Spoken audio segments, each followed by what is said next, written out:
Hello, Internet. It is Adam Malik Aaron, and welcome back to my Winter 2020 box office predictions. And today we're going to be talking about the rhythm section. Yeah, you can tell I'm real excited to talk about this. Anywho, we're going to go over the pros and cons of the rhythm section, and let's just get this over with. So, pros. Movie stars Blake Lively.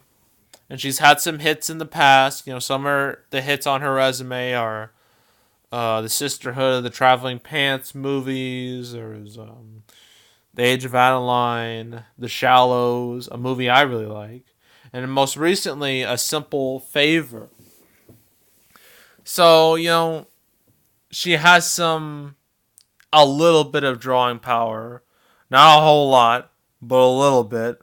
But at this point, I don't think that's going to help the rhythm section, judging by its early numbers. Uh, but yeah, I guess that would be a pro that I would use for this. Uh, that's the first pro. I'm trying to think of another one. It's hard. You know what? I got nothing. I'm dead serious. I don't have anything else. Cons. Again, just like Gretel and Hansel, this is Super Bowl weekend. Nobody goes to the movies on the Super Bowl. Most people stay home to watch the commercials, watch the halftime show, or to watch the game itself. That's everyone's priority when it comes, on Sunday night. That's what everybody's going to be doing. No one's going to be going out to see this or really anything except maybe Bad Boys for Life. That's about it. Everything else is just going to die. And this is no exception. So that's the first con. Second con is that the reviews for this movie are not good at all. The audience score isn't very good either. Because the main complaint about this movie is that a lot of people say it's boring. Like, no one wants to, go see a movie that will bore them. Like, who wants to do that to themselves? Like, it's just not smart. So, yeah, like no one intentionally goes to see a bore fest. I mean, if I'm gonna watch a bad movie, it needs to be one where I can have fun with it, not one where I go to sleep. All right. And I guess another con is that this movie is apparently based off some book that I doubt any of you have read.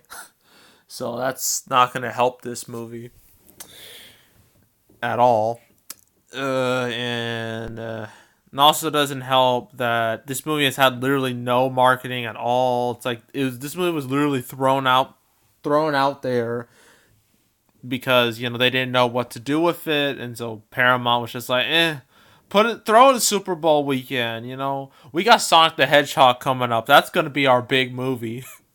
Which honestly, I don't blame them for doing that because the Sonic movie does have a decent amount of potential, but yeah, this movie just happened to be just a casualty, kind of like how Underwater was this casualty for Disney and what was once Fox.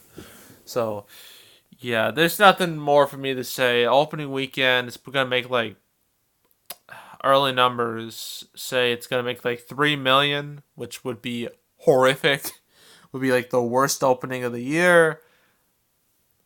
And I don't see it doing any better than that. So yeah, 3 million opening weekend. It's going to die a terrible death, and no one will remember it in literally a few days.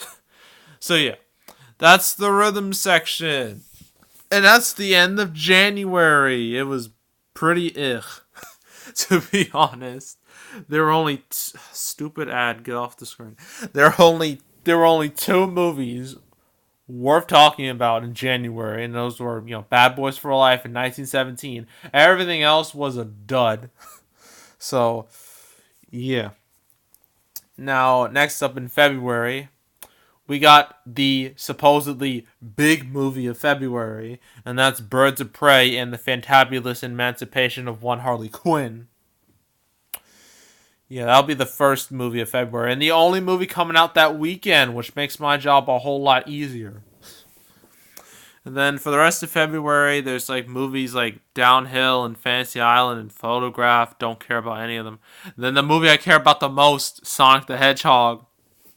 I'm so hyped. I just want to make a video on that movie just so bad, just to talk about the whole saga of the movie because it's so interesting. But I have to wait, unfortunately. Then after Valentine's Day, it's like The Brams, The Boy 2, because that's what we need, more horror movies. And also Fantasy Island is a horror movie too. So that's 1 and 2. And then The Call of the Wild, nobody cares about that. And then the last movie, well, I don't know about this Emma movie, but I don't know about that, but the main movie of the end of February is going to be The Invisible Man, which actually has potential to be good. And I can see this being a success despite all the horror movies that have just plagued movie theaters for the past 2 months. So, yeah. That's it. That's all. Make sure to subscribe, like this video, leave a comment. You want to check out some of my past predictions. I have a my holiday 2019 playlist is out. It's been out. Have my winter 2020 playlist on the homepage. Got my box office recap playlist. In fact, I'm gonna probably do my box office recap in like about a week or so. I'll give Gretel and Hansel and Rhythm Section at least one more week to make their money before I can judge their performance. So, even though both movies are pretty much doomed. So, yeah. Yeah, but a January box office recap will come relatively soon, probably after I do my Birds of Prey prediction video. And yeah, that's it. That's all. And I am out.